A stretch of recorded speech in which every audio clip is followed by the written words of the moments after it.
বন্ধুগণ, এমপি মাওলানা ইয়াসাত আলী সাহেব আশাশুনি, কাজী শামসুর রহমান সাহেব তিনবার এমপি হয়েছিলেন, প্রিন্সিপাল আব্দুল খালেক সাহেব সাতক্ষীরাতে উপজেলা চেয়ারম্যান ছিলেন, ইউনিয়ন চেয়ারম্যান ছিলেন, এমপি ছিলেন। আপনারা কোনোদিন কি শুনেছেন তারা রাষ্ট্রের একটি টাকা দুর্নীতি করেছেন? এমপি ইয়াসাত সাহেব বাড়িতে বাঁশের চটা তৈরি করছেন ঘর ছাওয়ার জন্য, তখন তিনি এমপি। ঢাকা থেকে মেহমান এসেছেন এমপি সাহেবের সাথে এলাকার বাঁধ নির্মাণ নিয়ে গুরুত্বপূর্ণ বিষয় নিয়ে কথা বলার জন্য। তারা এমপি সাহেবের বাড়ির কাছে যে দেখলেন একজন বৃদ্ধ মানুষ চটা তৈরি করছে, বাঁশের চটা। ঢাকা থেকে যে অফিসাররা এসেছেন তারা জানতে চাইলেন যে মুরব্বী, আমরা এসেছি এমপি ইয়াসাত সাহেবের সাথে দেখা করার জন্য, আপনি কি আমাদের এমপি মহোদয়ের বাড়ি এবং তাকে একটু চেনাই দিতে পারেন? উনি বললেন, বাবা দাঁড়াও, আমি আসছি, তোমাদের এমপি সাহেবের সাথে পরিচয় করাইয়ে দেব। তিনি বাড়ি চলে গেলেন। বাড়িতে একটা পাঞ্জাবি পরলেন এবং মাথায় টুপি পরে এসে সালাম দিয়ে বললেন যে বাবা, আমি এমপি ইয়াসাত আলী, আমি এমপি ইয়াসাত আলী। কাজী শামসুর রহমান সাহেবের বাড়ি আজও দেখে আসেন, প্রিন্সিপাল আব্দুল খালেক সাহেবের বাড়ি আজও দেখে আসেন। এই শহীদ হাসান চেয়ারম্যান আমরা মিলে জোর করে তার একটা মাথা গুজার মতন একটা ঘর বানিয়ে দিয়েছিলাম, যে ঘরটাও বুলডোজার দিয়ে ভেঙে চুরমার করা হয়েছিল।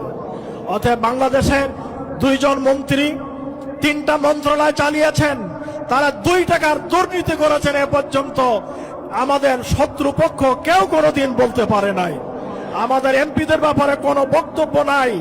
অতএব জামাত ইসলামী দেশে পরীক্ষিত একটি রাজনৈতিক দল।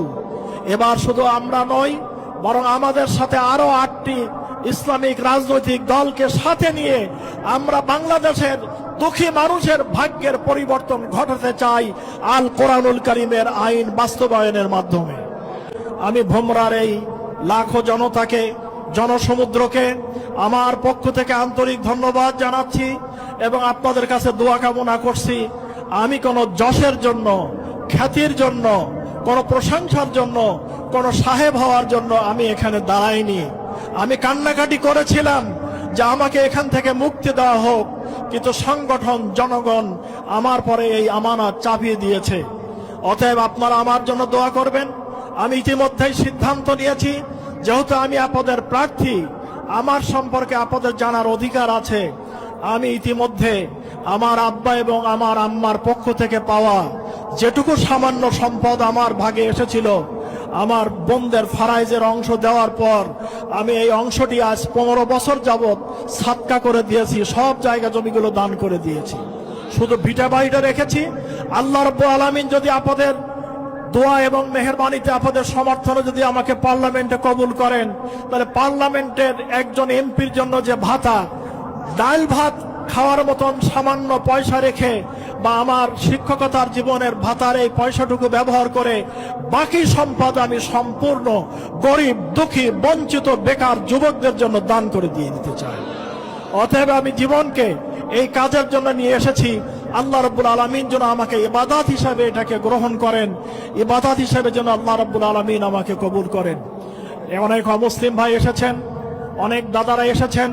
আমি সকলকে সম্বোধন করে বলতে চাই যে আপনাদের সাথে আমাদের ব্যাপারে অনেক কথাবার্তা বলা বলি করে, কিন্তু কাজী শামসুর রহমান সাহেব থেকে শুরু করে নিয়ে আমাদের যখন এমপি সাহেবরা ছিলেন, তখন কোন হিন্দু আমাদের এমপি সাহেবদের মাধ্যমে, চেয়ারম্যানদের মাধ্যমে, আমাদের উপজেলা চেয়ারম্যানদের মাধ্যমে একটা জুলুমের শিকার হয়েছেন, এর কোনো প্রমাণ আপনারা দিতে পারবেন না।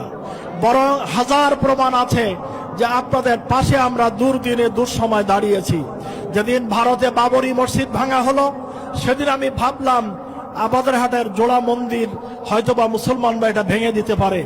আমি লুঙ্গি পরা একটা গেঞ্জি গাই, এই অবস্থা দৌড়িয়ে আসলাম, এসে দেখলাম মন্দিরের চারিধারে হাজার হাজার মানুষের ভিড়।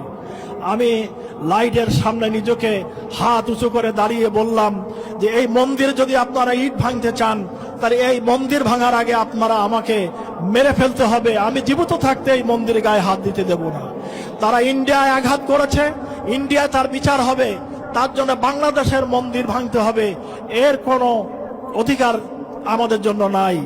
অতএব হিন্দু ভাইদের জন্য আমরা স্পষ্ট করে বলতে চাই, মুসলমানের জানমাল যেমন আমানত, আপনাদের জান মাল ইজ্জত সম্মান আপনাদের নারী পুরুষ সকলেই আমাদের জন্য আমানত। তাদের আমানত আপনাদের এই আমানত রক্ষা করার জন্য আমরা প্রস্তুত।